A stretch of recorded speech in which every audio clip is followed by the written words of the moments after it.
Good morning. Today I'm going on a fen walk. Fen is saturated soil. The ground sometimes is so moist that it's soft and bounces as you walk on it. Not sure how this year will turn out with the drought, if it's affected it or not, but I'm going to find out. I'm also going to share with you how I shoot photos of small blossoms.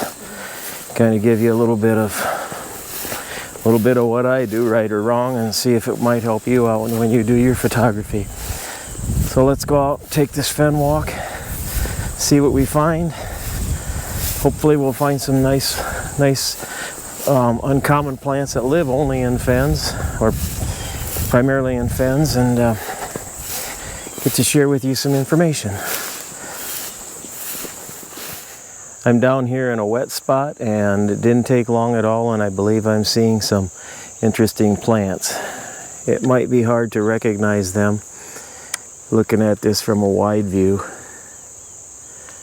but as I'll soon show you, a close-up view reveals that we've got quite a few interesting plants down here that you don't see too many other places.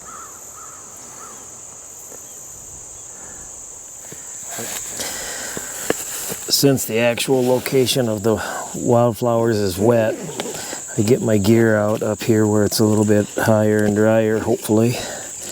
And I'm going to start out shooting with an 18-200 lens. I'm going to put a close-up filter on it. This is a Canon 500D D500 close-up filter. You'll notice that it's got a step-up ring, step-up, step-down ring. That's what I'll use when I want to get a little bit closer here in a minute.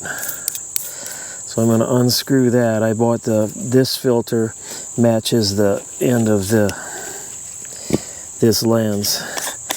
And I take off my UV filter, put this one on, and then I'll close this up.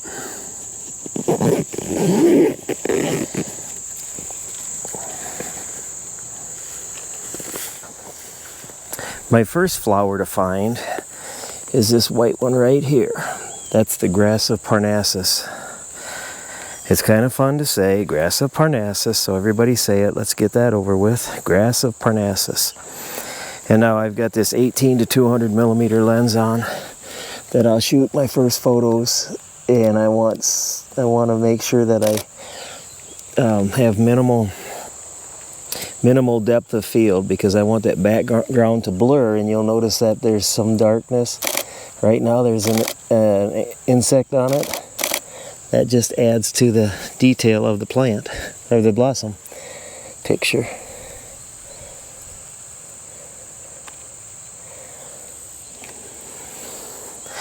There is some dry grass blowing in behind it, so I'm going to just move that off to the side. Don't cut it off or anything like that. I'm just moving it off to the side so that I get a nice clean background, as clean as possible.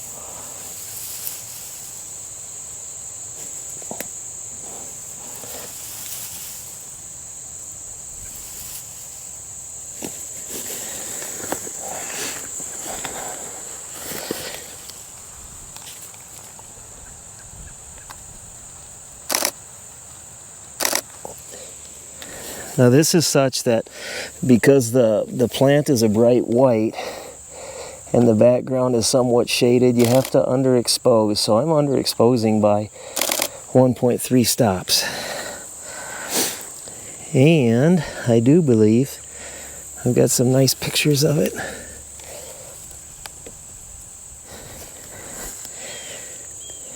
I have my camera on a tripod, so that I can go for as sharp as possible. I'm going to change out my camera, or change out my lens.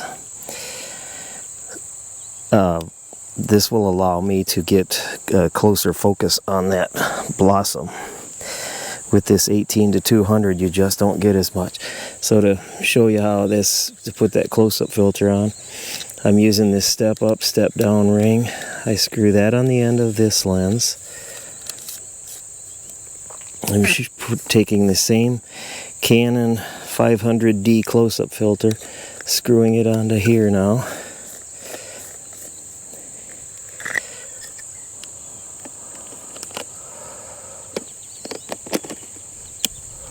I swap out my lens and I'm good to go. I'm going to go put this lens back in my bag.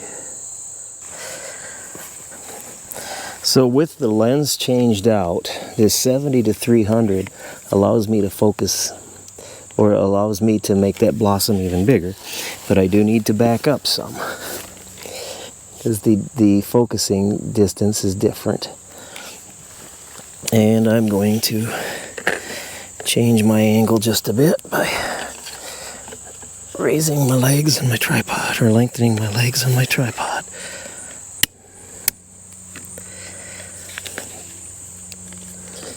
Let's see if this will work now. By shooting with the 70 to 300, it allows me to really draw down on that, on just the blossom, because the blossom is the dominant part of my picture. I have to change my exposure compensation slightly, otherwise it's too dark.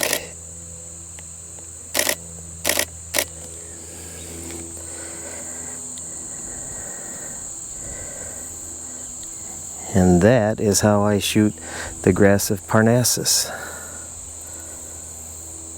We'll move around and shoot a few more pictures out here too.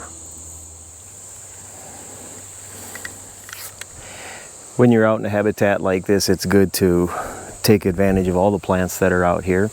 So the next one that I'm going to document is called the swamp lousewort. And it's kind of an interesting plant because it's partially parasitic. It's this one right here. And it derives some of its nutrients from asters. And when I look around, there's asters here. I'll shoot pictures of asters too so you can see what they are. But I didn't realize that this was a partially parasitic plant. So let's document the swamp lousewort. The wind is challenging me some. That's all right. The wind is keeping the bugs away too. Like I said, this is a wet environment, so it's not uncommon to have mosquitoes. Although today I haven't had any yet.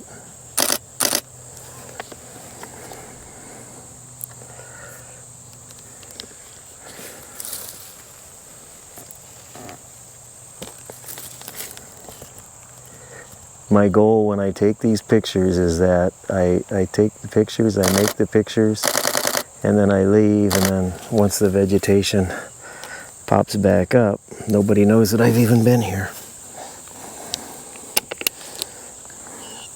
It's called leave no trace. It's an important principle. I mentioned how the swamp lousewort is partially parasitic and depends on the asters for nourishment. Well, here's an aster, very close to where the swamp louseworts were. And I didn't know that this one was crucial for the swamp lousewort, but I do now, and I'm thankful that it's here.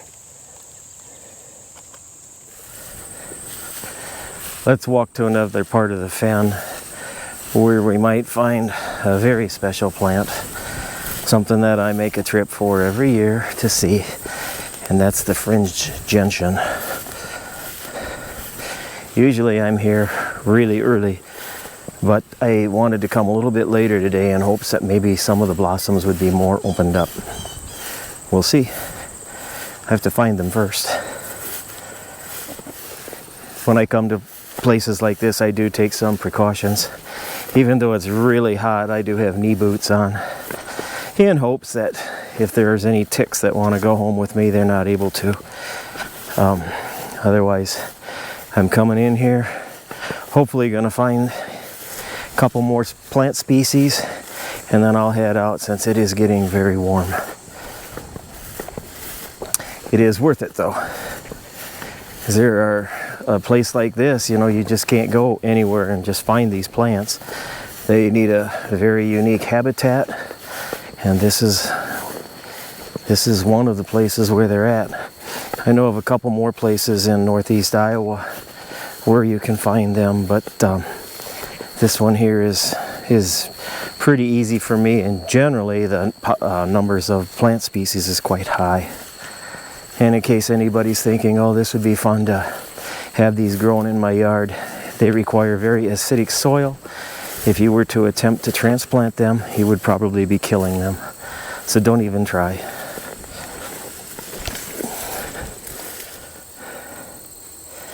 All right, I am seeing a couple of fringed gentians, but I'm gonna walk further down and see if I can find some more. Maybe a little more opened up.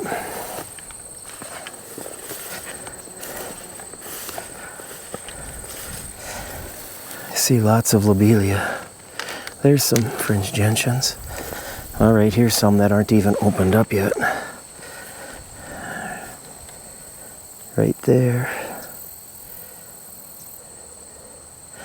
Let's find some that are open. Here's one. I'll get out of the way so I'm not creating a shadow. Isn't that a beautiful blossom? And as I look around, I see more. Now I need to find the perfect one for some photos. And I may come back to these. We'll see.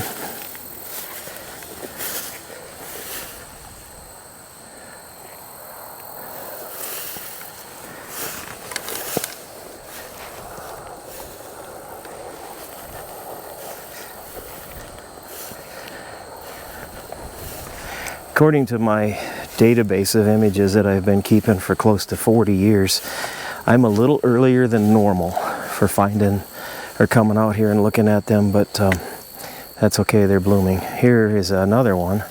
That's the closed gentian. So I'll photograph both for you. But look at this. Here we go. There's the one I want, right there. So let's take some pictures of it. For this one, I'm gonna just hand hold it because I think I can make some nice pictures this way. I still have my 70-300 on with the Canon 500D close-up filter.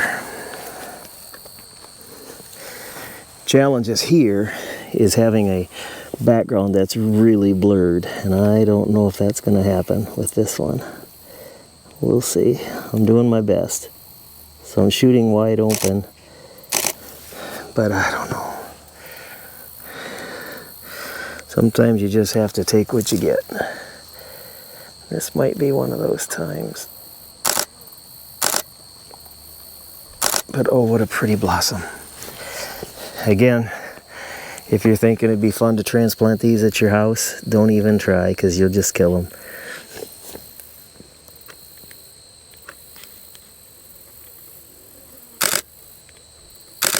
They require a very special type of soil.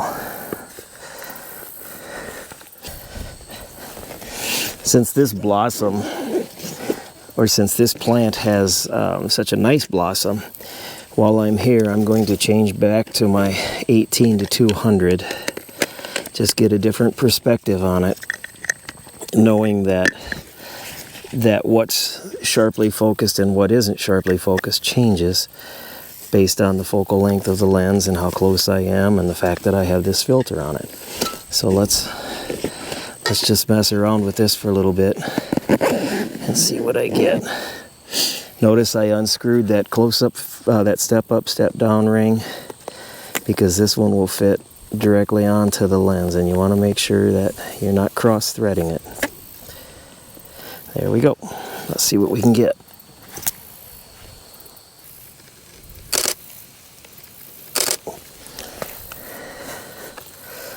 Such a beautiful Beautiful fen setting here.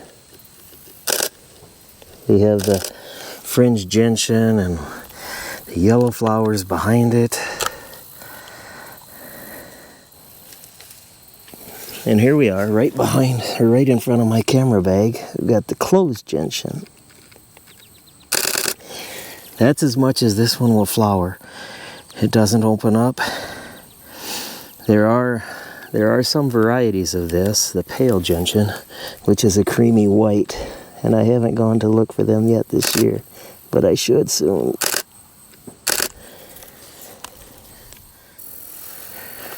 I'm going to continue to look around here just a little bit, but I think I've got the photos I've wanted. I've got to see that even though we had a drought, it did not appear to too severely dampen things down here, which I guess I didn't know what to expect. So I'm pleasantly surprised. I'm hopeful that I've shared with you a few things that I do that might help your photography. We're all learning. The one thing that I didn't do while I was down here is I didn't get out my extension tubes, which I could have, but I was getting the pictures that I wanted, and it's really miserable hot. So I've packed up. I'm gonna head home,